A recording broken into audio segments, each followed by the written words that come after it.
Oh, God. The first time that we played... The first couple of times we played live were actually leftover Coombe gigs at art festivals. One was in Winchester and one was somewhere else. Air Gallery. But the first time we were actually booked officially as a rock band was in High Wycombe, the Nag's Head in High Wycombe. We played at the Nag's Head in High Wycombe, and the local paper wrote a review, of which we are very proud. It said, "Even an ape with severed arms could play the bass guitar better than Genesis P-Orridge." We thought that was pretty good. So that, and there were 30 people there. Nowadays there were probably 3,000 people who say they were at that gig, but there were 30. And actually there was no real stage, so we did the vocals running around the tables, accidentally knocking everybody's beer on the floor. And so we hadn't really figured out how to play live as a band. There was still that sort of happening performance aspect going on with the way we tried to present it.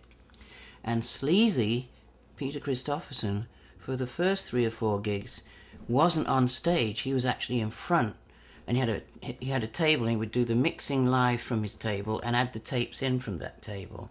And then one day we said to him, "Sleazy, why don't you just come up on the side of the stage and do that? It seems silly that you're out in front, and it's too traditional.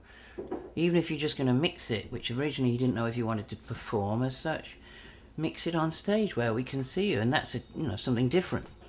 Let the people who are watching see the whole process of the music being made." So that's how he ended up on the stage, and no one in front. And from that time on, we always mixed ourselves live on stage. It moved from Sleazy to Chris, but we never had anyone out front anymore after that. We would just send them one feed from Chris, and they had to take it or leave it. That was what they got, so they couldn't mess up our sound. Because, of course, most engineers and sound people assumed it was all wrong.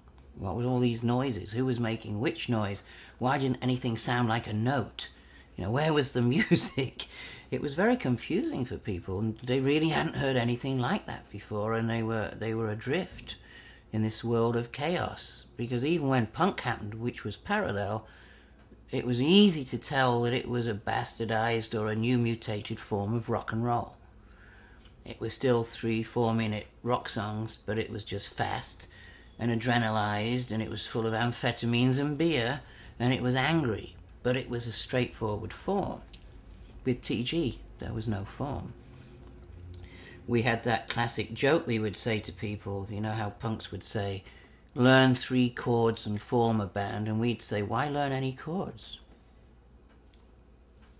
Because as soon as you learn the chords, you're surrendering to the status quo. You're giving in to the tradition.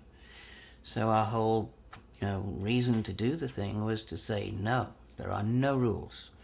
We're in the new world. We're in this post-industrial world, and we're going to create music that reflects the world we grew up in. That isn't American music. That isn't based on old forms and rhythms and blues and everything else, but is stark and crumbling, and his ruined buildings and his tower blocks and his factories and all this alienated existential European angst that is not being recognized.